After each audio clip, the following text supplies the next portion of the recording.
Populace, vendredi 23 août 2024. Je vous prends juste à la suite du vlog précédent, c'est-à-dire que je vous reprends le même jour.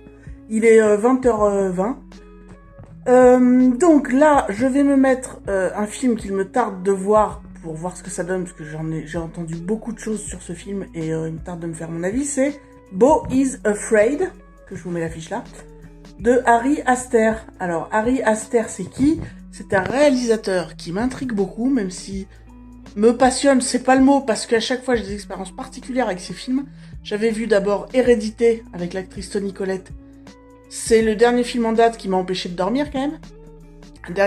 Déjà tout le film est très malaisant, mais alors la dernière 2 minutes, je dirais même le dernier quart d'heure du film m'a complètement traumatisé. Donc bon, pour le coup ça a marché, un film d'horreur qui traumatise, c'est qu'il fonctionne bien quoi. Et puis ensuite j'avais vu Midsommar, qui pour le coup m'avait pas traumatisé, ça m'a pas empêché de dormir, mais qui était aussi très malaisant. À chaque fois, le thème récurrent sur ces films-là, le thème en tout cas de surface, c'est un peu les sectes, les trucs ésotériques et tout ça. Et puis voilà, les rapports familiaux aussi j'ai l'impression, ça c'est la deuxième couche. Bref, mais son travail m'intéresse, ça m'intrigue, c'est plein de symbolisme, c'est plein de... Il a une patte quand même, donc il me tarde de voir Beau is Afraid de Ari Aster avec Joaquin Phoenix. En plus, ça ne gâche rien, Donc je vous reprendrai juste après pour vous donner mon avis. Samedi 24 août, oui bien sûr, 24 août 2024, il est 13h15. Je reviens avec vous de suite sur le film Beau is Afraid de Ari Aster, que j'ai regardé hier soir. Mon Dieu. Quoi dire ? Alors déjà, c'est un film avec Joaquin Phoenix, réalisé par Ari Aster. Je pense que le film dure pas loin de 3 heures quand même. Voilà. Le pitch de départ, c'est quoi ? C'est un mec qui a la quarantaine, tassé, je pense, qui vit tout seul. Et le film commence, il est chez son psy, et on comprend que le lendemain, il doit se rendre chez sa mère en avion. Pour fêter l'anniversaire de la mort de son père, bref, et on comprend qu'il a des rapports compliqués avec sa mère. Bon, jusqu'à là tout va bien, donc vu que son thérapeute le connaît depuis des années, il lui prescrit un nouveau médicament, et il lui dit, c'est très important, à prendre obligatoirement avec de l'eau. Bon, jusqu'à là tout va bien. Donc le mec sort du psy, bon, tant qu'il rentre chez lui, tu te dis, c'est bizarre ce qui se passe dans ces rues là quand même. Donc déjà, tu te dis, est-ce que c'est vraiment ce qui se passe dans la rue ? Ou est-ce que c'est que Beau, justement, se sent constamment agressé ou quoi ? Donc t'as toujours un doute tout le long du film là-dessus, bien que par certaines séquences, tu te doutes que c'est que le mec est un peu trop anxieux, quoi, et qu'il voit des trucs. Bref, donc il rentre chez lui.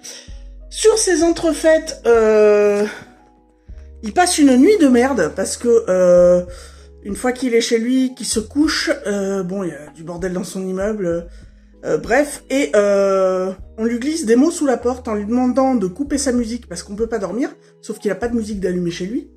Et donc au bout de X mots glissés sous la porte, alors bien sûr à chaque fois il ouvre sa porte d'entrée pour voir qui c'est, il voit jamais. Au bout de X mots glissés sous la porte, le voisin qui doit pas être content fout sa musique à fond, ce qui fait que pour dormir c'est compliqué. Donc bref, il se réveille le lendemain matin, forcément à la bourre, puisqu'il a très mal dormi, donc il faut qu'il se magne le cul pour être à l'heure pour récupérer son avion. Donc il se dépêche, il se douche vite fait, il prend sa valise, il va pour sortir. Au moment où il va pour sortir, il se rend compte qu'il a oublié un truc, je sais plus quoi. Je sais pas si c'est à ce moment-là le coup du médicament, mais bon bref. Donc il rentre vite dans son appart en laissant la valise devant sa porte d'entrée ouverte et les clés sur la porte. Il récupère ce qu'il a récupéré. Non, il a pas encore pris son médoc. Il récupère ce qu'il a récupéré. Et quand il sort, en fait, sa clé n'est plus sur la porte et la valise n'est plus présente sur le pas de la porte. Donc bref, il appelle... il essaye de trouver une solution, mais évidemment, il y en a pas. Pour qu'il soit à l'heure à l'aéroport. Donc il rappelle sa mère pour lui dire, maman, je pense que je vais pas pouvoir venir parce que je peux pas laisser la porte ouverte. Tu comprends que sa mère le prend plus ou moins bien, hein. Bon, sur ces entrefaites, coup de stress, donc du coup il se dit je vais prendre mon médoc, et puis au moment où il le prend, il reste que 2 gouttes d'eau dans sa bouteille, donc vite il va au robinet, sauf que bizarrement, alors là encore, tu sais pas si c'est dans sa tête ou pas, il y a plus d'eau au robinet, donc il regarde par sa fenêtre, il voit qu'en face il y a de l'eau chez l'épicier, Le problème, c'est que pour sortir de chez lui, dans la rue, il se passe des trucs de malade, donc bon, c'est compliqué. Il arrive par de multiples péripéties à arriver à l'épicerie, à acheter sa bouteille d'eau, sauf qu'au moment de payer, sa carte bleue passe pas. Et donc, il va pour payer en espèces, mais il met des plombs à trouver l'argent pour payer la bouteille. Dans le même temps, il regarde sa porte d'entrée d'immeuble d'en face, et en fait, tous les gens chelous qu'il y a dans la rue s'engouffrent dans l'immeuble, et vont squatter son appart puisqu'il est grand ouvert. Voilà, donc qu'est-ce qui se passe ensuite? Le lendemain, ou je sais pas quand, ou c'est dans la foulée, je sais plus. Ouais, si, il récupère son appart après d'autres péripéties. Et puis, il essaye d'appeler sa mère, sans doute pour avoir ses nouvelles, ou essayer de trouver des solutions, sauf que, en fait, c'est pas sa mère qui répond, c'est un mec qui lui dit que c'est un livreur UPS et qu'il y avait une drôle d'odeur quand il est passé à côté de la maison, la porte d'entrée était ouverte, il est rentré, qui lui annonce que sa mère gît par terre et qu'elle est morte. Donc ça va pas l'arranger, le pauvre garçon. Et donc après, à partir de là, je vais pas vous raconter la suite. C'est juste que le but du reste de l'histoire, c'est qu'il puisse rejoindre sa mère pour assister à l'enterrement. Mais alors, il se passe des trucs de taré. Alors, moi, j'ai beaucoup rigolé. En fait, j'ai l'impression... Alors, Ari Aster, comme je vous ai dit, il a fait au moins 2 films d'horreur avant, qui étaient Hérédité et Midsommar. Comme je disais, Hérédité, c'est le dernier film en date qui m'a empêché de dormir. Et Midsommar, c'était bien glauque. C'est 2 films bien glauques, quand même. Le thème récurrent, c'est la famille. Là encore, dans ce film-là, c'est encore le thème récurrent, la famille. Mais c'est traité quand même différemment. Alors, il y a beaucoup de glauque, il y a beaucoup de trucs un peu malsains. Mais c'est traité un peu... comment vous dire, un peu façon grotesque. Donc du coup, moi j'ai passé... En fait, c'est comme si Ari Aster faisait du Ari Aster, mais en ayant voulu faire une comédie un peu. Mais en même temps, si t'aimes pas l'esprit un peu barré, décalé et un poil malsain du gars, tu vas peut-être pas rire beaucoup pendant le film. Et alors, je vous explique même pas. Je peux pas le dire, sinon ça spoil quand même. Mais disons qu'à un moment donné, vers la fin, y a quelque chose en fait qui te surprend. Et alors là, moi, je suis partie en fou rire. On va dire que quand il monte dans le grenier, voilà. Ari Aster n'a-t-il pas des problèmes avec les trucs en hauteur, ou est-ce que ça a une symbolique particulière? Parce que je me rappelle que dans Hérédité, c'est pareil. C'est moi la scène qui m'a choquée, c'est au moment où justement Toni Collette est au plafond, se tape la tête contre la trappe qui mène au grenier, puis après tout ce qui se passe, et évidemment quand le jeune homme rentre au grenier. Enfin bon bref, il a un truc avec les greniers, hein, ou alors il y a une symbolique que j'ai pas compris. Enfin tout ça pour vous dire que moi, Beau is Afraid, j'ai adoré en fait. Et je vais le revoir très volontiers pour vous essayer de comprendre les symbolismes qu'il y a dedans. Mais pour le coup, j'ai adoré. Autant Hérédité, jamais je le revois parce qu'il m'a trop fait flipper. Midsommar, c'est pareil, c'est un peu trop malsain, donc je suis contente de l'avoir vu une fois. Parce que la patte du réalisateur, mais je le reverrai pas. Mais Beau is Afraid, je vais le revoir. Et puis encore une fois, Joaquin Phoenix, il est magistral. Voilà. Donc une très bonne surprise pour moi, mais faut aimer les trucs barrés, spéciaux, un poil glauque et grotesque, enfin c'est particulier quand même le cinéma d'Ari Aster. Mais ouais franchement, je crois que c'est un des meilleurs films que j'aurais visionné cette année. Pas le meilleur, mais un des meilleurs. Je voulais dire aussi que du coup, je pense vraiment que c'est parce qu'on est dans la psyché du mec que tout est complètement barré, bien sûr. C'est ça qui est assez intéressant. Et donc du coup, le titre qui n'a pas été traduit en français, le titre original Beau is Afraid, donc Beau c'est le nom du mec. Is afraid, ça veut dire il a peur ou il est effrayé. Et en fait, c'est exactement ça, c'est un mec qui est flippé tout le temps, quoi. Et en fait, tu vois tous ces flips. Tous ces flips, alors à mon avis, que ce soit du point de vue psychanalytique ou ces flips quotidiens ou tout ça, en fait, c'est tous ces délires-là que tu vois à l'écran. Et je trouve ça très bien qu'il l'ait pas traduit, parce qu'ils auraient sans doute traduit ça avec un titre complètement différent, et en même temps, s'il le traduit littéralement, Beau est effrayé, bon, ça fait un peu lourdin comme titre, ou Beau a peur. C'est pareil. Mais ouais, en fait, c'est ça, c'est un mec qui est complètement flippé dans sa vie, dans son corps, et tout ça à cause de sa mère. D'ailleurs, je vous ai dit, le film commence avec la séance chez le psy, c'est pas vrai. Le film commence quand il sort du ventre de sa mère. Le film commence comme ça, en fait. Donc, c'est vraiment tout le rapport à sa mère, en fait. Et je trouve ça, enfin pas dommage, mais disons que je sais pas si je vous en reparlerai quand je l'aurai revu 2-3 fois de plus et que j'aurai trouvé un peu toute la symbolique qu'il y a dedans, tout ce qu'il a voulu dire. Mais oui, c'est clairement le rapport de ce mec-là avec sa mère complètement toxique depuis sa naissance, quoi. Bref, c'est tout ce que je voulais rajouter. Sur ce, je vais aller manger un morceau, ensuite ranger un peu la baraque. Je pense j'en ai pour une petite heure à tout ranger, faire tourner une machine, étendre le linge. Et puis bah si je pouvais avoir fini tout ça vers 15h pour après faire autre chose, ce sera pas mal. Bref.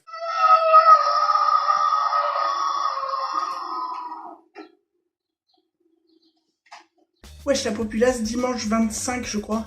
Ouais ça doit être ça. Ouais ça doit être ça. Dimanche 25 août 2024, il est 11h30 bientôt, à peu près. Quoi de neuf? Bah écoutez, ce matin, j'ai pas mis de réveil, mais je me suis pas levé trop tard, j'ai dû me lever vers 8h, un truc comme ça. Petit déj, tranquillou, prendre son temps, regarder quelques vidéos YouTube. Après, bah je me suis habillé, enfin je me suis douché, je me suis habillé, maquillé. Je suis descendu vérifier le niveau de la bagnole et faire la pression des pneus. Ça s'est fait, je suis remonté. Et puis bah là, je vais pas tarder à aller manger chez les parents. Je voulais vous reprendre parce que hier soir, j'ai donc regardé un film de Quentin Dupieux qui s'appelle Réalité, voilà, avec Alain Chabat en personnage principal. Alors Quentin Dupieux, plus ça va et plus j'apprécie son travail. Je dis pas que je suis fan de tous ses films, mais plus j'apprécie son travail. L'espèce de mise en abîme qu'il y a dans le film Réalité, c'est fantastique. Ça paume le spectateur, mais j'ai adoré être paumé dans ce film. C'est complètement surréaliste. C'est du... Comme je disais déjà quand j'ai parlé du film Wrong, c'est à la limite du Lynch, mais avec de l'humour dedans. C'est presque du Lynch, mais c'est pas du Lynch, c'est du Quentin Dupieux.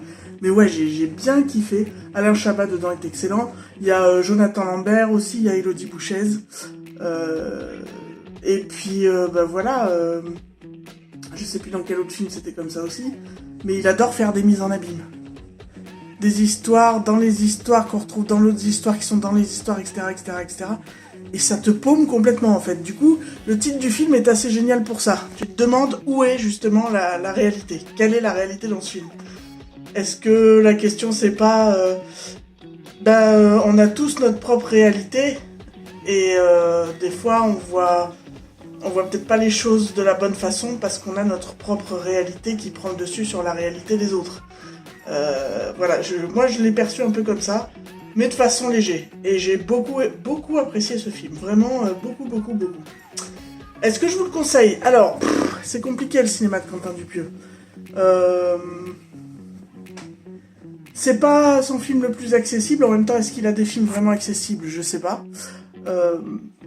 Si vous aimez les films chelous, alors il n'y a pas de trucs trash dedans, il n'y a pas de trucs horrifiques, il n'y a pas de trucs violents, mais si vous aimez les trucs chelous, surréalistes et tout, ouais, vous pouvez jeter un œil, ça peut vous intéresser, voilà. Et puis Alain Chabat, et puis Jonathan Lambert, et puis voilà quoi. Donc oui, j'ai passé un très bon moment hier soir à regarder Réalité, voilà. Wesh la populace, jeudi 29 août 2024, il doit être 5h, 5h10. Je viens de rentrer du boulot, j'ai fait 3 bricoles de course, enfin bon bref. Quoi de neuf, parce que il me semble que je vous ai pas pris depuis ce week-end, je pense. Bah écoutez, il refait très chaud depuis hier, hein. Il refait 33, nous par ici l'après-midi. C'est un peu compliqué, hein, mais bon. Quand vient la fin de l'été, la canicule se pointe, visiblement, je sais pas. À part ça, j'ai fait mon drive pour samedi. Parce que les loulous reviennent dimanche, je vais les chercher à 11h30, et que, bon, moi, le frigo, depuis qu'ils sont partis, il est quasi vide, hein, parce que moi, je grignote, je mange des trucs un peu au hasard, enfin bon, bref. Donc, le drive est fait, bon gros drive des familles, là, quand même, hein, parce qu'il fallait remplir le frigo et remettre à jour, pour la reprise de la rentrée scolaire et du rythme habituel. Donc, je récupère mon drive samedi en débauchant. À part ça, les journées de boulot classiques. Voilà. J'ai revu mon verre fort sympathique pour la 3e fois. Mardi soir, c'était fort sympathique. Hein, ça continue d'être fort sympathique. Voilà. Donc je prends ce qu'il y a à prendre et puis écoutez, on verra. Bref. À part ça, maintenant. Là, le programme de ce soir, il faut que je prépare le sac de rentrée des petits. J'ai acheté toutes les fournitures, mais je vais leur préparer. Comme ça, ce sera fait. Et puis après, si j'ai du temps, je sais pas, peut-être attaquer un coloriage ou je sais pas, regarder un film, ou j'en sais rien, on verra, je me prends pas la tête. C'est les derniers jours où j'ai pas besoin d'être organisé au millimètre, vu que j'ai pas les gamins, donc Donc je me prends pas trop la tête. C'était pas mal cette période. C'était pas mal, ça m'a fait du bien. Je vous ai pas dit, au courrier j'ai reçu mon Looney Tunes tome 3, le cahier de coloriage mystère, voilà. C'est mon premier Looney Tunes, mais j'avais vu le reveal des illustrations sur Bruno Art Gallery, la chaîne YouTube, et le style tout simple m'a beaucoup plu, voilà, donc je vous en montre vite fait quelques-uns. Bon, sachant que certainement que moi je vais changer la majorité des codes couleurs, mais voilà, j'aime bien l'esprit très simple de ces coloriages. Et puis j'aime bien les Looney Tunes, donc voilà, celui-là est trop chouette là, avec Marvin et la plante carnivore là. Je crois qu'il s'appelle Marvin lui. Je sais plus. Je crois que c'est Marvin l'extraterrestre. Je sais plus. Dites-moi si vous savez, vous, je me plante peut-être. Voilà. Donc bah voilà, donc le cahier de coloriage, il y en a 100, non? Je sais plus. Bah c'est pas compliqué. Hop. 88. Ouais, c'est ça, il y a 100 coloriages Looney Tunes à l'intérieur. Voilà, donc les coloriages mystères. J'espère pouvoir en commencer un d'ici la fin de semaine. C'est pas garanti que je puisse le commencer, encore moins le finir, mais bon, je vais essayer quand même. Voilà. Je précise bien sûr, mais ai-je besoin de le préciser vu la taille de ma chaîne, que c'est un cadeau de moi à moi. Hein. Personne, que ce soit Amazon ou Achète Rose ou peu importe, personne ne m'a envoyé ce colis gratuitement pour que j'en parle. C'est moi qui l'ai sponsorisé avec ma propre carte bleue. Voilà. Merci ma banque. Doum, doum, doum, doum, doum, doum. Doom, doom, doom, when down, sky, down, where the phone, doom, down, down, down, down, down, down, down, down, down, get a rock. Voilà.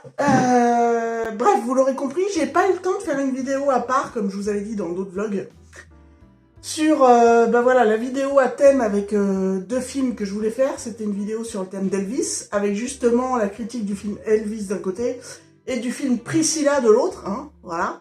Sauf que, bah franchement, j'ai pas le temps de faire une vidéo ultra complète là-dessus. Ouais, je sais, c'est nul. Donc on va inclure une partie rapide sur ces deux films dans ce vlog. Voilà. Je sais, je vous ai dit des choses et je les fais pas. En même temps, bon, je ne vis pas de YouTube, hein, comme je l'ai déjà dit, donc bah, je fais comme je veux en fait, je suis chez moi. Sur ma chaîne YouTube, c'est chez moi en fait, donc vous suivez mes règles, même quand elles sont complètement désorganisées, what the fuck, c'est comme ça, bref. D'ailleurs, vous voyez, j'avais prévu les lunettes, hein, exprès, achetées sur Shein à 2 € la paire, pour faire Elvis. Et une petite bière qui est au frigo depuis 15 jours, voilà, la bière Elvis Blue Dog, je sais pas quoi. Elvis Juice, voilà. Je sais pas, c'est une bière quoi? Infused IPA, alors les IPA, j'aime pas trop ça, parce qu'en général c'est amer. Grapefruit, j'imagine raisin. Bon, on verra ce que ça donne. Mais ça allait dans le thème. Ouais, je sais, c'est n'importe quoi. Alors, le côté amer, c'est un peu dégueu. Mais grapefruit, en fait, ça n'a pas vraiment goût de raisin. Ça goûte pamplemousse avec l'amertume. Et du coup, ben, c'est pas mauvais. Voilà, bref, on n'est pas là pour parler de bière. On va commencer par le film. Doum, doum, doum, doum. Elvis. Le fameux film Elvis, sorti en... j'en sais rien, je vous le mettrai par là, il n'y a pas si longtemps, est un film réalisé par Baz Luhrmann. Baz Luhrmann, qui est un réalisateur que personnellement j'affectionne beaucoup, qui est le réalisateur du film Roméo et Juliette, enfin Roméo plus Juliette, et également Moulin Rouge, qui est un de mes films cultes. Hein. Donc c'est un... alors il en a fait d'autres, hein, des films bien sûr, mais je ne les ai pas vus.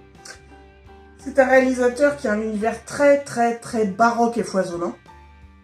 Et dans ce film-là, on s'y retrouve également. Donc, Elvis, de quoi que ça parle? Ben, de quoi que ça parle d'Elvis. Sauf que c'est un peu de la publicité mensongère selon moi. Pourquoi? Parce que le film parle d'Elvis, mais plutôt au travers des yeux du colonel, à savoir son impresario. Donc en fait, il aurait plutôt dû s'appeler Le Colonel, le film, selon moi. Voilà.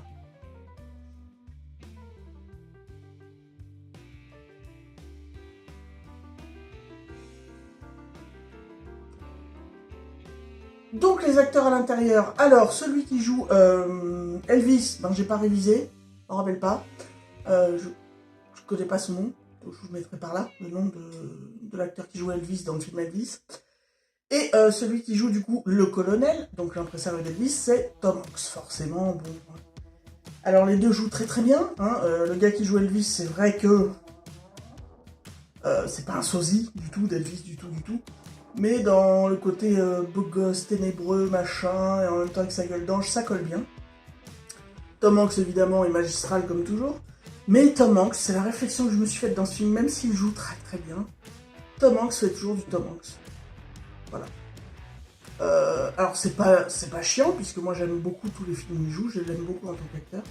Mais c'est juste qu'à quel moment il va nous la faire façon psychopathe. Vous voyez, par exemple, bon là on divague mais c'est pas grave, Robin Williams, qui a longtemps joué du Robin Williams, le jour où il a joué dans Photomaton, bah là ça changeait, hein, parce que là le psychopathe, c'était complètement ça.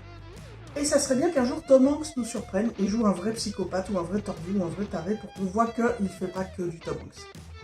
Bref, toujours est-il qu'il est excellent dans ce film.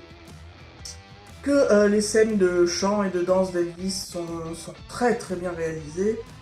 C'est foisonnant, c'est très bardé d'énergie, même d'énergie sexuelle, hein, puisqu'on connaît les déhanchés de Elvis, qu'on appelait Pelvis Elvis. Tout ça est très bien retranscrit, la folie Elvis, le fait que pourquoi il attire autant toutes ces jeunes nanas à cette époque-là, voilà. Et puis évidemment la chute, même si encore une fois c'est moins du côté d'Elvis que du côté du colonel, et que du coup on comprend la déchéance d'Elvis et pourquoi il a eu une fin de carrière assez minable, parce que on voit toutes les malices de son impresario qui l'a bloqué à Las Vegas pendant toutes ces années, alors que c'était pas le deal de départ. Enfin, je vous en dirai pas plus si vous connaissez pas l'histoire. Mais voilà, oui, moi je connaissais pas l'histoire d'Elvis. Je connaissais les grandes, très très grandes lignes de sa carrière, mais pas du tout les détails et l'arrière-rideau, si on veut. Et ouais, ça pour ça on apprend des choses. Mais je trouve que c'est pas assez axé sur Elvis pour un film qui s'appelle Elvis. Ça aurait dû s'appeler Le Colonel. Mais ça aurait peut-être sans doute moins vendu. Mais c'était plus juste que Elvis. Après, il n'en reste pas moins que c'est un bon film, on passe un bon moment, je pense qu'il dure pas loin de 2h30, voire 3h peut-être, et on les voit pas passer, donc c'est un bon film, un bon divertissement. Voilà. Et puis voilà, en gros, puisque j'ai pas documenté mes sources en avance, et donc j'ai pas grand chose à vous raconter de plus, parce que c'est vraiment du brut, hein, c'est pour ça que je l'inclus dans le vlog. Mais voilà pour mon ressenti global sur le film Elvis. Pour ma part, ce que j'en ai retenu, c'est que son impresario, le colonel, était un véritable enculé, et ça je le savais pas. Donc merci Baz Luhrmann pour m'avoir appris ça.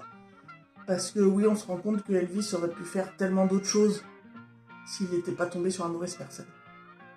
Voilà, et ça m'a donné envie de réécouter du Elvis. Mais bon, passons.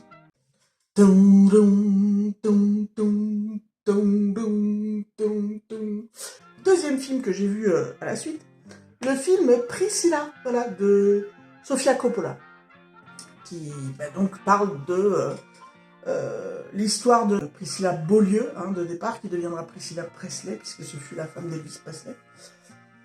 Donc toute l'histoire de ses 14 ans quand elle a rencontré Elvis, jusqu'à ce qu'elle le quitte. Elle devait en avoir une trentaine d'années. Et ça raconte toute cette rencontre, toute cette histoire d'amour, etc. Alors, je vais faire comme avec Baz Luhrmann, je vais vous parler rapidement de la réalisatrice Sofia Coppola. Sofia Coppola, comme son nom l'indique, fille de Francis Ford. Coppola, hein. Calmez-vous.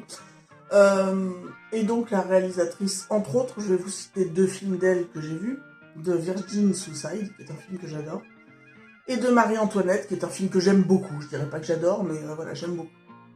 Donc Sofia Coppola, dans ses films, a une tendance... Alors, et c'est en regardant Priscilla que je me suis aperçu du truc. Alors, la tendance à glamouriser les images, à faire des images hyper esthétiques, hyper soignées, hyper classiques, hyper vaporeuses limite un peu irréelles, mais toujours dans la féminité un peu extrême, dans le kiki, donc tu vois, pas kitsch, mais toujours un peu, voilà, très très maniéré finalement dans les visuels. Virgin Suicide, de quoi ça parle? Virgin Suicide, ça parle d'un groupe d'adolescentes qui vivent une vie un peu parfaite, qui sont sous le joug des parents parce que les parents leur laissent rien faire. Et en fait, ça raconte un suicide de groupe, c'est-à-dire plusieurs de ces jeunes adolescentes qui se suicident. Voilà pour les grandes lignes. Marie-Antoinette, bah, ça raconte un peu l'histoire de Marie-Antoinette parmi ses macarons et ses chaussures à froufrou. Et donc Priscilla, hein, que je viens de voir. Et ce que je reproche maintenant avec un œil plus adulte, que quand j'ai vu ces films-là vers ma vingtaine et que maintenant que je regarde Priscilla à ma quarantaine, il y a un truc qui m'a un peu sauté aux yeux, c'est pourquoi... Alors c'est une analyse que je fais moi, hein, c'est peut-être pas du tout son propos, mais pourquoi avoir le besoin d'esthétiser autant des trucs qui sont limite d'un point de vue féministe quand même. Pourquoi je dis ça? Parce que dans Priscilla, elle va beaucoup esthétiser, beaucoup romantiser l'histoire d'amour entre Elvis et Priscilla, sachant que Priscilla commence à sortir avec Elvis quand Priscilla a 14 ans et lui il en a 21 ou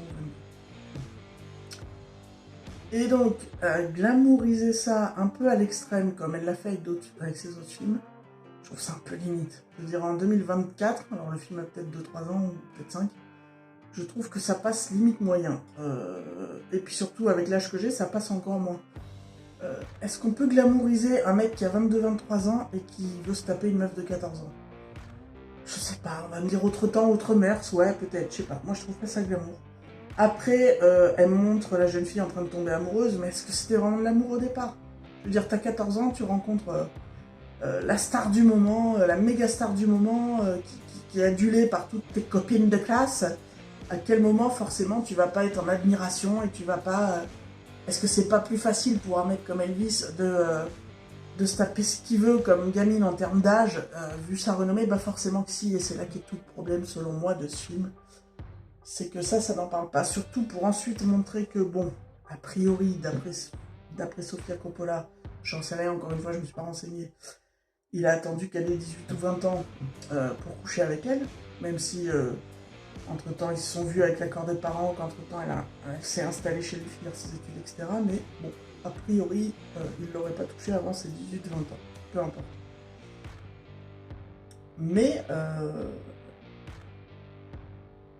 Mais après, il a été un peu immonde avec elle aussi.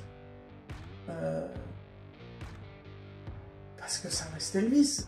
Pas immonde, il n'a pas été immonde dans le sens extrême, hein, mais un peu manipulateur, un peu pervers narcissique. Enfin, pas pervers narcissique, c'est peut-être trop fort, mais à lui faire des reproches, voilà, des trucs où lui ne comprenait pas. Et elle a été toute jeune, et enfin, je veux pas vous spoiler le film, mais... Alors, encore une fois, le film est plutôt intéressant, hein, même si c'est assez... c'est un film d'action, les films de Sofia Coppola n'ont jamais été des films d'action. Mais c'est assez intéressant sur cette relation, effectivement. Mais ouais, il y a un côté qui m'a dérangé. Alors, encore une fois, d'un point de vue image, c'est super léché, hein, si je peux me permettre. Parce que c'est ce que fait Sofia Coppola d'ordinaire. Mais ouais, je trouve que ça questionne pas mal. Après, si les éléments principaux de ce film et les éléments principaux du film Elvis de Baz Luhrmann sont réels, et ben ça vaut le coup de voir les deux, je trouve, parce qu'on apprend quand même plusieurs choses au travers de ces deux films. Mais encore faudrait-il être sûr que c'est pas des partis pris, quoi. Il faudrait vérifier. Est-ce que vous devez voir les films? Si vous les avez pas vus, que Elvis vous intrigue ne serait-ce qu'un peu, voyez Elvis. C'est peut-être plus complet et moins sur le côté vie de couple, évidemment, que Priscilla. Voyez Elvis en priorité si Elvis vous intéresse un tout petit peu ou beaucoup. D'ailleurs, si vous êtes vraiment fan d'Elvis, que vous connaissez sa vie et tout ça par cœur et que vous avez vu ces deux films-là, ça m'intéresse en commentaire que vous mettiez ce qui semble faux dans le film. Voilà.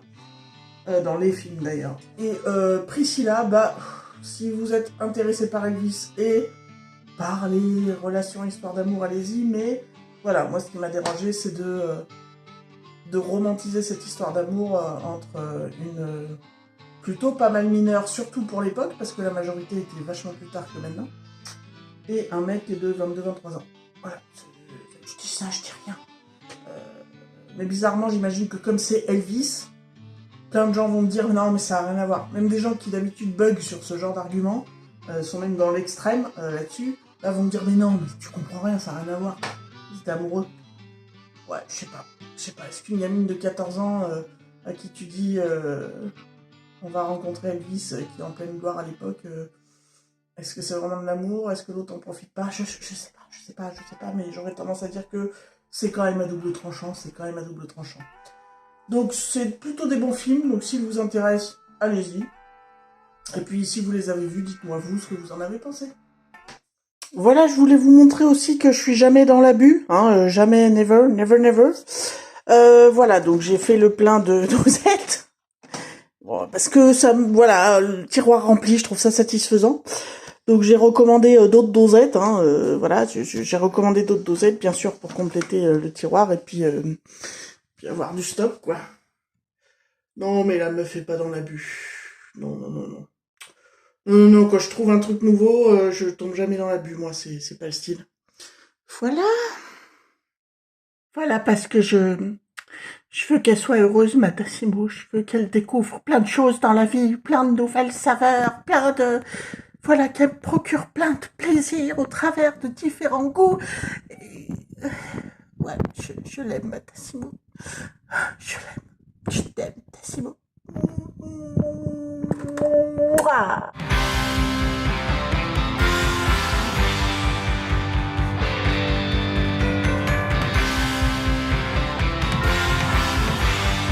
Wesh la populace, samedi 31 août 2024, il est 19h15. Voilà, je viens de finir de ranger la maison, de faire les papiers pour l'inscription au club de judo pour les garçons parce que je dois déposer tout ça la semaine prochaine. Voilà, donc là je vais clôturer le vlog de cette semaine. Ah oui, avant, hier soir j'ai regardé parce qu'il le passe que jusqu'au 28 septembre sur Netflix. Et je voulais absolument le voir, donc je me suis précipitée.